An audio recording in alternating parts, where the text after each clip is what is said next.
Hello বন্ধুরা, কেমন আছো সবাই? আশা করছি সবাই ভালো আছো, আমিও ভালো আছি। তো এতদিন তোমরা সবাই আমার মেয়ের ভিডিওগুলো দেখলে, আর আজকে আমি একটা ব্লগ তোমাদের সাথে শেয়ার করব। সেটা হচ্ছে আজকে আমার ঠাকুরদার মৃত্যুবার্ষিকী, তো সেই কারণে বাপের বাড়িতে এসেছি। তো সেই মৃত্যুবার্ষিকীর ভিডিওটা তোমাদের সাথেই আমি শেয়ার করব আজকে। তো তোমরা পুরো ভিডিওটা দেখতে থেকো, অবশ্যই ভালো লাগবে। তার আগে তোমাদেরকে একটা কথা বলি, সেটা হচ্ছে যদি ভিডিওটা তোমাদের ভালো লাগে তাহলে অবশ্যই একটা লাইক করে দিও আর কমেন্ট করে জানিয়ে দিও, আর আমার চ্যানেলটা সাবস্ক্রাইব করে দিও। আর যারা যারা আমার চ্যানেলটা সাবস্ক্রাইব করেছো তাদেরকে অনেক অনেক ধন্যবাদ। আর বেশ কিছুদিন ধরে আমি আমার মেয়ের ভিডিও ছাড়ছি, তো তোমাদের নিশ্চয়ই ভালো লাগছে। তো তোমাদের অনেক অনেক ভালোবাসা পাচ্ছি, তো তোমরা কিন্তু এভাবে পাশে থেকো। তো দেখতে পেলে রাশিকে তো কম বেশি তোমরা সবাই চেনো। ও হচ্ছে মালা গাচ্ছে ঠাকুর ঘরের জন্যে। আর ওখানে যে সবজিগুলো দেখতে পেলে ওগুলো হচ্ছে আজকে রান্না হবে, তো সেই কারণে সবজিগুলো বাজার করে নিয়ে এসছে আমার বাবা।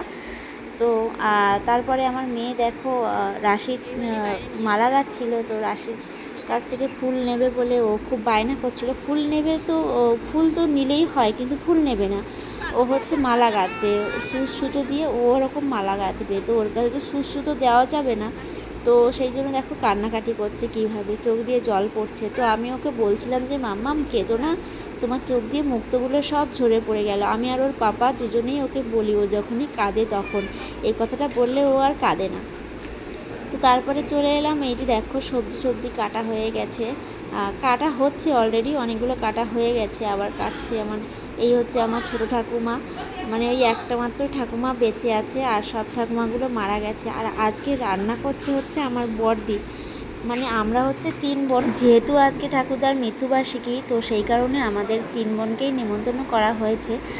শুধু মৃত্যুবার্ষিকীর জন্যে না, আজকে তো শুক্রবার, আজকে মৃত্যুবার্ষিকী শনিবার, কালকে তো শনিবারে বড় ঠাকুরের পুজো দেবে বাড়িতে। তো সেই উপলক্ষে আমাদেরকে মানে মৃত্যুবার্ষিকী আর বড় ঠাকুরের পুজো দুটো একসাথেই হয়ে যাবে। এই দেখতে পাচ্ছ পুজো দেওয়া হচ্ছে, এখানে আমার মা রয়েছে, জেঠিমা, কাকিমা রয়েছে। যেহেতু মৃত্যুবার্ষিকী সেই জন্য সবাইকে বলা হয়েছে। আমার বাবারা হচ্ছে 2 ভাই, আমার বাবা আর কাকা। আর এই জেঠিমা কাকিমা এরা কিন্তু আমার ঠাকুরদার ভাইয়ের ছেলের বউ। তো এই দেখতে পাচ্ছ আমার মেজ জেঠা আমার বাবা টেনে তুলছে, মানে আমার বড় ঠাকুরদার মেজো ছেলে। তো সবাইকে বলেছে সেই জন্য এসছে, আর সবাই প্রণাম করছে। খেতে দেওয়া হয়েছে আমার ঠাকুরদাকে, তো বাবা প্রণাম করছে, ওই পাশে নজেঠি প্রণাম করছে। আর এই যে দেখতে পাচ্ছ ভাত দেওয়া হয়েছে, ভাত যে সবজি রান্না করা হয়েছে, তরকারি রান্না করা হয়েছে, সেগুলো সব কিছু দিয়ে একসাথে ভাত দেওয়া হয়েছে। এবার ভাত দেওয়ার পরে দরজাটা বন্ধ করে দিয়ে সবাই বাইরে এসে খেতে বসেছে। তো যেহেতু দুপুরবেলা দিচ্ছে খেতে, রাত্রেবেলা কিন্তু অনুষ্ঠান আছে, মানে কীর্তন হবে, তারপরে নাম হবে। তো দুপুরবেলা সবাই খেয়ে নিচ্ছে, রাতেও খাওয়া দাওয়া হবে। তো কী কী রান্না হয়েছে তোমাদেরকে তো বলা হয়নি। রান্না হয়েছে বেগুন ভাজা, ডাল, পনির আলুর তরকারি, পটল আলু সয়াবিনের তরকারি, আর রান্না হয়েছে টমেটোর চাটনি, আর ছিল মিষ্টি। তো সবাই খেয়ে দিয়ে নিয়েছে, আমার কিন্তু খাওয়া হয়ে গেছে অনেক আগে। এখন কিন্তু প্রায় 4টে বাজতে গেছে, তো আমি কিন্তু 2:30টার দিকে ভাত খেয়ে নিয়েছি। তো তারপরে খাওয়া দাওয়ার পরে সন্ধে হয়ে গেছে, ওদিকে মানে নাম শুরু হয়ে গেছে। তো আমার মা দেখো আমার দিদির ছেলেকে নিয়ে ঘুরে বেড়াচ্ছে, বড়দিও এসেছে, আর আমার মেয়ে এখানে নাচ করছে। আর আমার বড়দি কিন্তু খুব ভালো রান্না করে, তোমরা আগেও তোমাদেরকে অনেক ভিডিওতে আমি দেখিয়েছি আমার বড়দি রান্না করছে। তো এদিকে কিন্তু নাম শুরু হয়ে গেছে, তো দেখতে পাচ্ছ সবাই রেডি। আর আমার বাবা তো হারমোনিয়াম বাজায়, সেটা আগেও দেখিয়েছি তোমাদেরকে আগের ভিডিওতে। আর আমার ঠাকুরদা কীভাবে মারা গেছিলো সেটাও তোমাদের সাথে শেয়ার করব। এখান থেকে প্রায় 17-18 বছর আগে কিন্তু আমার ঠাকুরদা মারা গেছে। তো আমার ঠাকুরদার কিন্তু স্বাভাবিক মৃত্যুই হয়েছিল, অনেক বয়স হয়ে গেছিলো, তো সেই কারণেই ঠাকুরদা মারা যায়। তো সেইখান থেকেই আমার ঠাকুরদার এই দিনে মৃত্যুবার্ষিকী পালন করা হয়। আর যেদিন মৃত্যুবার্ষিকী পালন করা হয় সেদিন প্রায় বছরই বৃষ্টি হয়। আর এখন তো বর্ষাকাল, বৃষ্টি তো এমনিতেও হয়। আর আমার ঠাকুরদা যেদিন মারা গেছিলো সেদিনও খুব বৃষ্টি হয়েছিল। তো আমার মা আমার ঠাকুরদাকে ভীষণ ভালোবাসতো। আমার ঠাকুরদা সবসময়ের জন্য মাকে, আমার ঠাকুরদার যখন খিদে পেত তখন আমার মা রান্না করতো, তো রান্নাঘরের পাশে গিয়ে আমার ঠাকুরদা একটা কাশি দিত জোরে। তো আমার মা তাতেই বুঝে যেত যে আমার দাদার খিদে পেয়েছে। তো তখনই আমার মা তাড়াতাড়ি করে ভাত দিয়ে দিত আমার ঠাকুরদাকে। আর আমার দাদা অনেকক্ষণ ধরে ধরে ভাত খেত, অল্প কটা করে ভাত খেত। মনে আছে, আমার সব ছোট ছিলাম তাও মনে আছে। আমার ঠাকুরদা যখন মারা যায় তখন আমার বয়স তখন কত ছিল, 9 বছর। তো সেখান থেকে প্রতি বছর এই দিনে মৃত্যুবার্ষিকী পালন করা হয়। তো এই 2-3 বছর হচ্ছে এরকম নাম দিচ্ছে, আগে এরকম করা হতো না। তো দেখতে পাচ্ছ ছেলে মেয়েগুলো কী করছে। তো চলো, অনেকক্ষণ তো বকবক করলাম, তোমরাও একটু গান শোনো, কী গান হচ্ছে।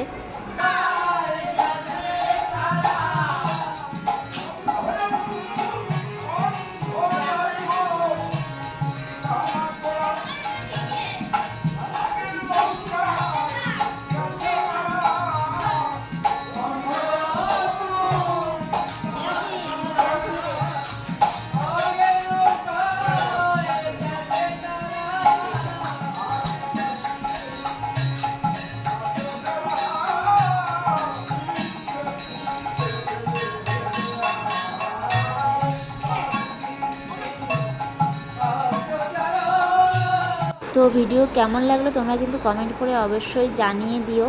আর এদিকে দেখো অনুরাগ, মানে আমার দিদির ছেলে, মেজদির ছেলে, ও ক্যামেরার সামনে কখনোই আসতে চায় না। আর আমি ওকে জোর করে ক্যামেরার সামনে নিয়ে আসি আর জোর করে ভিডিও করি। আর আমার মেয়ে দেখো কী করছে, গরম লাগছে তো ওকে, সেই কারণে জামাটা পরায়নি। বৃষ্টি হচ্ছে বাইরে, কিন্তু ঘরের ভিতরে গরম, তো গরমের জন্য প্রচণ্ড ঘামছে। আমার মেয়ে প্রচুর ঘামে, তো সেই কারণে ওকে জামা পরায় না। সবাই বলে যে সিজারের বাচ্চা হলে নাকি ঘামে।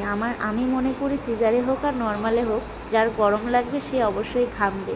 ওই ঘামার ব্যাপারটা সিজার হোক আর নর্মাল হোক, এটা আমার বিশ্বাস হয় না। তো আমার মেয়ে প্রচুর ঘামে, তো সেই কারণে ওকে জামাটা পরায়নি।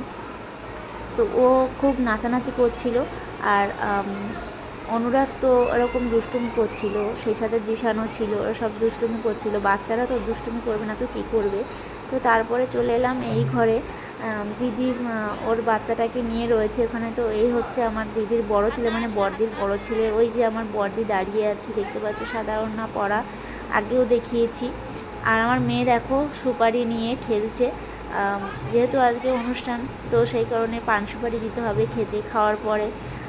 তো সেই জন্যে পান রয়েছে, আর আমার মেয়ে সেগুলো নিয়ে খেলছে। আমার মার কোলে পুচকেটা রয়েছে। আর এদিকে দেখো অনুষ্ঠান শেষ হয়ে গেছে, পাশের বাড়ির কাকিরা এসেছিল, তো সবাইকে খেতে দিচ্ছে। আমার মাও আছে, আমার বাবা ওই পাশে দাঁড়িয়ে আছে। তো আমি ভাবলাম যে আমিও খেয়ে নিই, না হলে অনেক রাত হয়ে যাবে, অলরেডি 11টা বাজতে যাচ্ছে। তো যদি এখন না খাই তাহলে আমার মেয়েকে ঘুম পাড়াতে দেরি হয়ে যাবে। ওকে তো আগেই খাইয়ে নিয়েছি, যেহেতু আমি দুপুরবেলা অবেলায় ভাত খেয়েছি, মানে অনেক দেরি করে, তো সেই কারণে রাত্রেবেলা আমি শুধুমাত্র টক দিয়ে ভাত খেয়েছিলাম। খাওয়া দাওয়া হয়ে যাওয়ার পর সবাই তো বাড়ি চলে গেল, আর আমি এই যে খেয়ে দেখো এখানে বসে আছি। তো আজকে ভিডিও এই পর্যন্ত, সবাই ভালো থেকো, সুস্থ থেকো, টাটা।